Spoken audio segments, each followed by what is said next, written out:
Crossroads Football Live is presented by Victory Auto Group with sports director Max Williams and weekend sports anchor Ray Robinson. Sponsored by Adson Offers Velocity Power Sports, Palace Bingo, and Frost Bank. Crossroads Football Live starts now.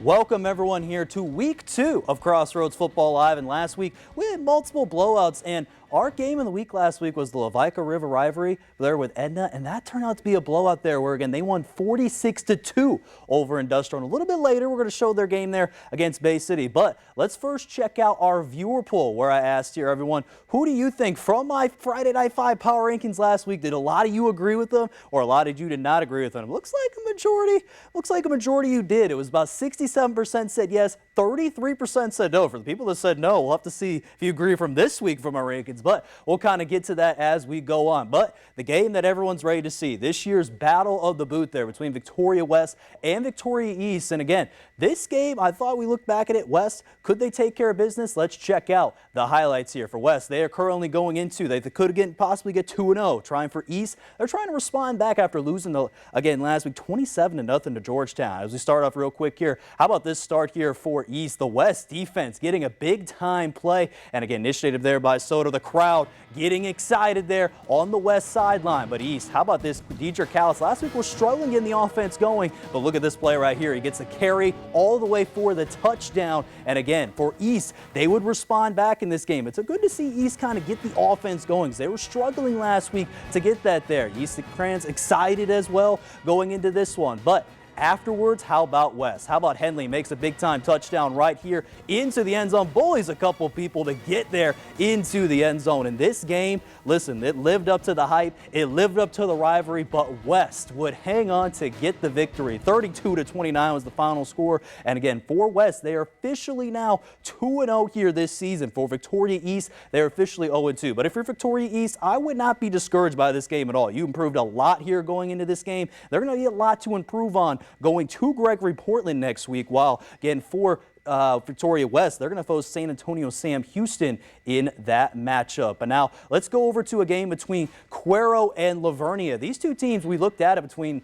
There was a high-scoring game there between these two teams last year. How would it look here in this one? Let's check out the quick highlights in this game. For Cuero, this team that got a big-time win over Columbus last week. For Vernia, they won 71-6 over Burbank. How about the start here for Cuero? Melo Perez, big-time touchdown run all the way to the end zone. And again, for Cuero, they would take the early lead. Then afterwards, how about this play there from Trofino making the play on the side. The defense for the Gobblers getting the big-time play. And again, this is the key for the Gobblers. Can they make some big-time stops when they needed to? Afterwards, though, look at this play there from Vernia. Big down, a little flea flicker. How about the little classic play? Gets in there for the touchdown for the Bears. And again, this game went back and forth. How about Jackson Marie taking his time here? Big-time throw to guess who? Look at this catch by Walker Dietz. One-handed there for the big-time play. And then a couple moments later, why not just throw him the ball again? Gets the touchdown right there. And look at the final score. This was high scoring just like last year. Cuero would be victorious in this one, winning 49-41 in this game. And shout out to our player of the game here. How about Walker Dietz in this one? Had 4 touchdowns in this game. We didn't get all the receiving yards, everything else, but still 4 touchdowns in total for Walker Dietz. Big-time athlete. We knew he would show out here in this game. Now for Cuero, they're going to face rival Yoakum Bulldogs there next week before, as the other team as we look out there, before Industrial. But looking at it for overall for Walker Dietz, if you can keep improving, make some big-time plays, it can work out at the end of the day. But now, we looked at there for Cuero and Vernia. Let's now go over to a top 4A versus 3A clash between the Bay City Blackcats traveling over to, again, the Edna Cowboys in this game. For both of these teams, we looked at it because, again, the victory last week for Edna, they won the Levaca River rivalry. Again, for Bay City, they got a big-time win over their Sweeney in that one. But let's start off between these teams because this is a battle for Edna. They knew they had to keep it going. How about this is literally the first play of the game here for Bay City. How about Brandon Jones taking it there all the way coast to coast there for the touchdown in that one. And again, that would lead into quick early points there for Bay City. And again, afterwards for Edna, they just were struggling to get the offense going because next couple plays later, next drive, easy throw and pass there to number wide receiver Jordan Johnson. We highlight him a lot this year in the offseason, gets the grab. And again, if we kept going with these highlights, we saw nothing there for Edna because the final score here in this game was 42-14. Bay City dominates there over the Edna Cowboys. And officially for Edna now, they definitely have to regroup here in this game if they want to get the big time wave because the Blackcats, they host Columbia Roughnecks. For Edna, they travel out to Refugio for possibly game of the week. We'll have to see now due to that loss if they want to get to that victory as well. Now, we did actually mention real quick, we do have the SOT there, an interview for Cuero's there, Walker Dietz, in this game. We get a chance there to see how he does in that contest.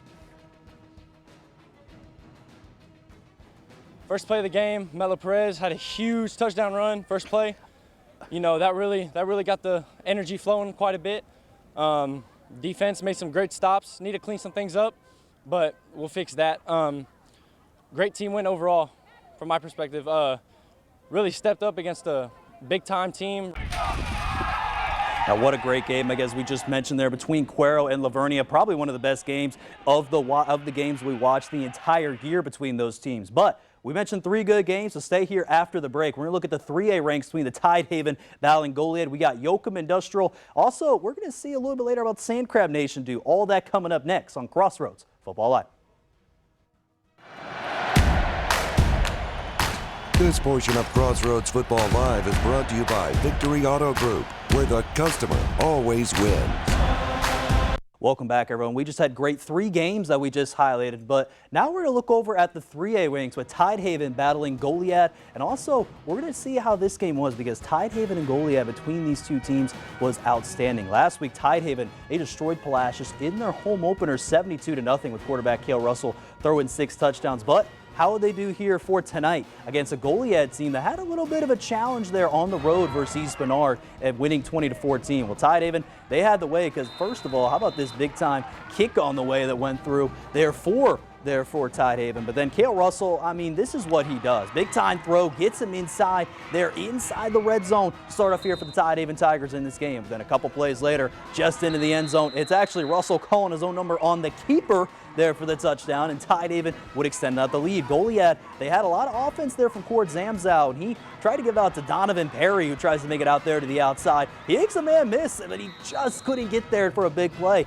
Then a couple plays later, they hand it right back to the guy that has been outstanding for this team, and they got into the red zone. They go with a little switch play and a little miscommunication for Lamont Franklin, but hey, he still found a way to get in the end zone and score. But guess what? That'd be the only touchdown in the game there for Goliad. They would there lose this one 38-7 there for the Goliad Tigers. And now for Tidehaven, they're going to host Hallettsville there next week while Goliad travels to Industrial next week. And speaking of Industrial, they actually went up north there to face the Yoakum Bulldogs there. After, again, for Yoakum, they got a massive win versus Calhoun last week, 23-16 in week 1, while Industrial trying to recover from that loss to Edna. And not the way you want to start there for the Cobras. Big time play there for Ian Powell, the new quarterback in charge there for Yoakum, finding Xavier Barnett, and Barnett responds right back for a touchdown. Yoakum gets on the board. And again, for Barnett making plays, how about some other players making plays? How about this one little nice pass into the outside, but intercepted there on the play there for Industrial. Defense trying to make a big spark for the Cobras. A couple plays out there later, a little bit of sweep play outside of number 2. He takes it all the way for a big time play. They would score a couple plays later in this one, but it would not be enough in this one. The final score here in this game between Yoakum and Industrial would be 45-27. And Yoakum, again, their offense got exploded with Xavier Barnett making plays. For Industrial, they're officially 0-2. And again, like I mentioned, they're going to be there at home versus Goliad next week. For Yoakum, they battle Cuero in a big-time matchup in week 3. But now how about the Refugio Bobcats? They last week defeated the Cotulla Cowboys 48-6, and they're looking to get some similar results there last night where they had some Thursday night football. And again, for Refugio, this is a team that wanted to build momentum. And now here's the last night highlights from this game between their both teams. And for Refugio, we looked at them. they had to play a London team, which last year they actually made it into the playoffs. But for Ray Lewis, he had other ideas. He had quarterback keeper in there for the touchdown. 7-0 quick there for the Refugio Bobcats in this game. But afterwards, Xander Wills had 4 touchdowns last week. How about this one right here? A nice little quick score into the end zone there, and a quick 14-0 lead for Refugio. The extra point actually was no good, so it would actually be 13-0. So Coach Smith hoping his guys can find something to do, but this quarterback Alex Manny makes a big-time throw.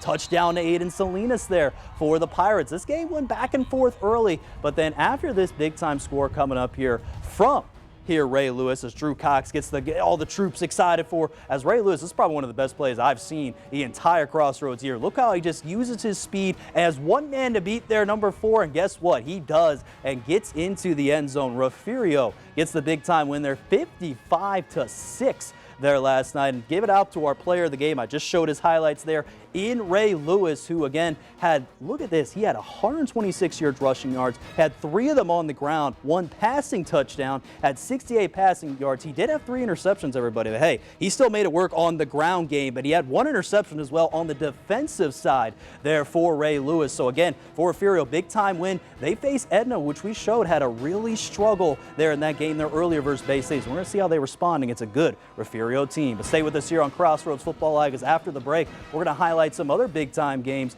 that we're looking at between both teams and get some quick scores. All that coming up on Crossroads Football Live. This portion of Crossroads Football Live is brought to you by Palace Bingo. All right, everyone. So earlier tonight, we talked about, again, how about the big-time win for Victoria West? They got over Victoria East, 32-29. Well, we actually now had a chance, as our weekend sports anchor, Ray Robinson, was at this game at Memorial Stadium. He has a chance to talk with some of the players and coaches. Ray? Well, Max, there you have it. I mean, Victoria West wins the Battle of the Booth for the 2nd year in a row, and one of the guys responsible for it is Aiden DeLeon. Aiden, how are you feeling, man? Do you know, had a good game? Yes, sir. Surprisingly, I had a good game. Yeah, I felt good. Come out. I mean, I had 2 touchdowns. You know, just overall as a team, we come out with energy. You know, it was a close game, but we just kept fighting until the final. It was like 0 seconds. Yeah, I mean, you had a few impressive touchdowns. Which one was it? The one that was early on, or the one that kind of that solidified the lead for you guys? Which one was more tougher, you think? Definitely the one that got us the lead. I feel like, you know, try to get open. Nolan rolled out. You know, got open, found space. He threw me it, and I just. From there, I just found the touch, found the end zone. Absolutely. Just talk about you and Nolan's relationship, y'all chemistry, man, because it seemed like, you know, he knew where to throw it, and it was like right in your hands. And so, like, you know, just talk about y'all work over the last 2 weeks. Yeah, I know the first touchdown, Nolan, Coach Boyce came up to me, and he was like, I called that play because I knew it was going to you. So it was just, safety rolled down, and then, you know, we made up that play, and that's what happens. Absolutely. You know, what is a big takeaway from tonight as you guys, you know, get deeper and prepare for district games? I think we got 1 more week, and then, like I said, we got district games coming up. So, you know, what are we going to focus on as we get deeper and get closer to district? Just continue to wake up early, go to practice, you know, pushing each other to the best we could be, and then come out Friday nights and do our thing. All right, we're looking forward to it, Aiden. Thank you so much. Max, back to you.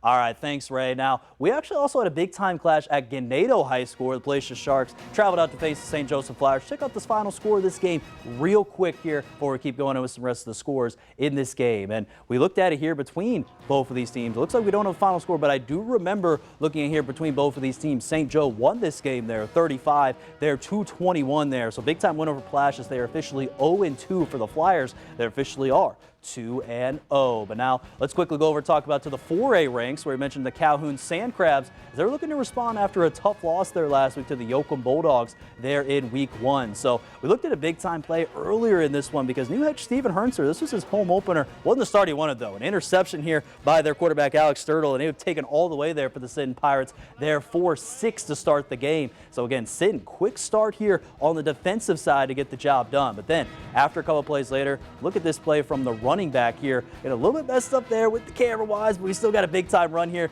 from Mike Agreed on this one, because look what he does with this run. You think he's down, right? Well, no, he just keeps going all the way. He's going, he's breaking tackles, he's getting there, still not on the ground. and he still runs all the way. It is coast to coast for the Sinton Pirates here in this game, and that's what I talked about going into the pregame. Micah Green is one of the top running backs out there for the Sinton Pirates, and he showed you why, just a one run in general there against all the Calhoun defenders in this game. But then afterwards, this game was high scoring between both teams, and you can see why with that touchdown run from Micah Green, and the Pirates would win 41-31 here in this game there for Calhoun. So officially for the Sand Crabs, they now are going to prove to 0-2 in this contest, and they're going to be traveling out to Houston St. John's next week on the road. Now, speaking of Calhoun, we had the Calhoun Sand Crabs band named as our band of the week. We had multiple fans voting for the Sand Crabs, and again, props up to them. It's our first participant that's to be part here of our band of the week. And again, if you want to keep getting submissions and everything else, just go to crossroadstoday.com/contest or just email us at staff@crossroadstoday.com to get your entry to see if your band will be named here for band of the week every Friday night. Now over quickly to Shiner as they hosted Rice Consolidated there tonight, and the Shiner Comanches would get the win 34-15 there over Rice. Now they officially improved to 2-0 this season. They actually host the Pirates here in this game. They're next week there for week 3. And straight ahead here on Crossroads Football Live, we're going to check out how Bloomington did tonight versus the Louise Hornets, and we're going to see how Ganado, Yorktown, and a couple other teams' final scores were coming up next on Crossroads Football Live.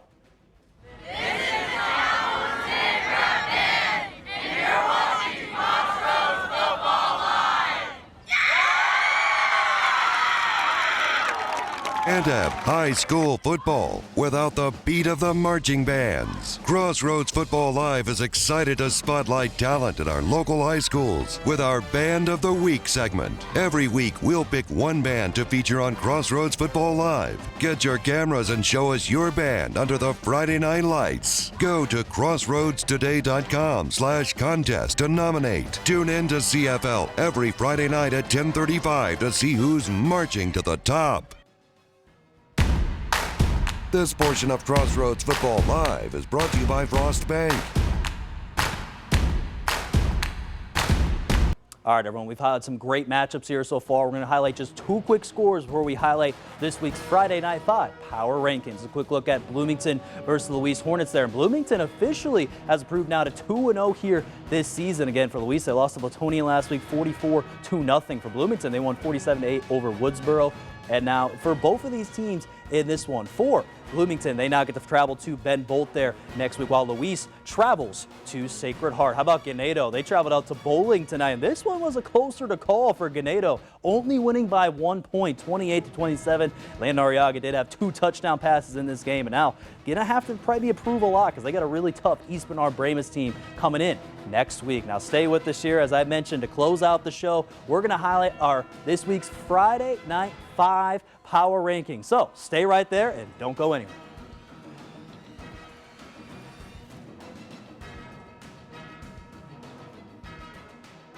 Fun Store. Of Crossroads Football Live is brought to you by Hudson offers Velocity Power Sports Outdoor Fun Store.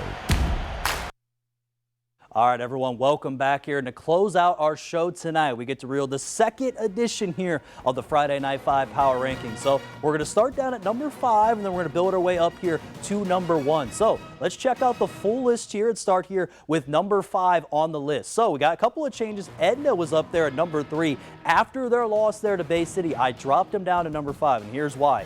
We looked over this way there for Edna. They didn't have the cohesiveness on offense in this way. Trevor Floyd made a couple mistakes in the game when they had to go through it. Bay City capitalized. You had that big punt return touchdown there in the beginning of the game, and then afterwards Jordan Johnson got a big touchdown catch as well there from the new quarterback in charge there for the Black Cats. And for Edna, they got to understand now that Goliad also lost too. So both of these teams now are going in 1-1. It's going to be very interesting to see how both of those teams in that same district kind of respond going the rest of the way. At the number 4 team, well, it's the team I just mentioned there, the Bay City Black Cats. They got on the board, jumping out of the top 5 into the top 5 rankings here for Bay City, and they improved me a lot with what they did because their quarterback after Alex Estrada is really impressive to me, and they did a lot of good jobs. I mean, first of all, when you start having an opening kickoff return to the house, I mean, that's nothing better to get the kind of the momentum and the tempo started for your team. And Coach Robert Jones mentioned that they got a lot of weapons, and also James Copeland on the defensive side had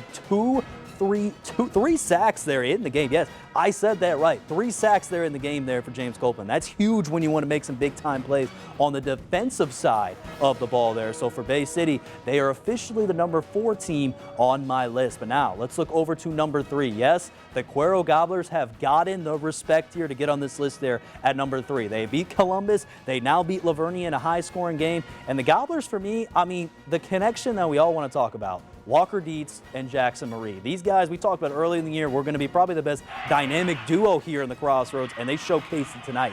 I mean, you got at least 4 touchdowns.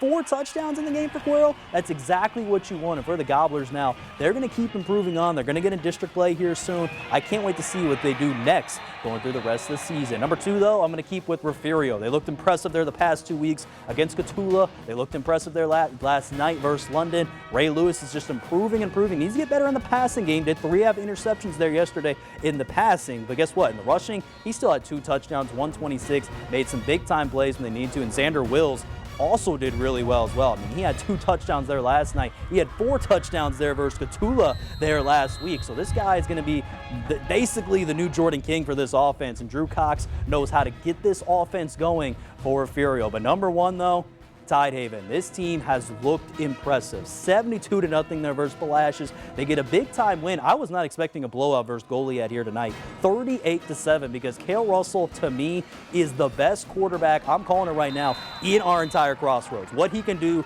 with his arm and what he can do with the rest of the way is impressive. And for me, for Tidehaven, until I see them get really challenged, I'm not going to move them to the number 1 spot right now. So the Tidehaven Tigers are at number 1 of this week's Friday Night 5 power rankings. And guess what, everyone? We'll see if you disagree with my power rankings or agree going the rest of the way. We will have a viewer poll next week for you all to check out and see if you agree or disagree with my list there to finish off the show. But to finish off your week 2, we want to give a special thanks out to our sponsors, to Victory Auto Group, Palace Bingo, Frostbank, and Velocity Power Sports. And thank you for all for joining our show again. We'll have our CFL podcast on Mondays where me and Ray will talk about all the scores. And if we didn't mention your score tonight, just go to our website there, crossroadstoday.com/sports, CFL scores, and you will see it. This is Max Williams, and so long from week 2 of Crossroads Football Live.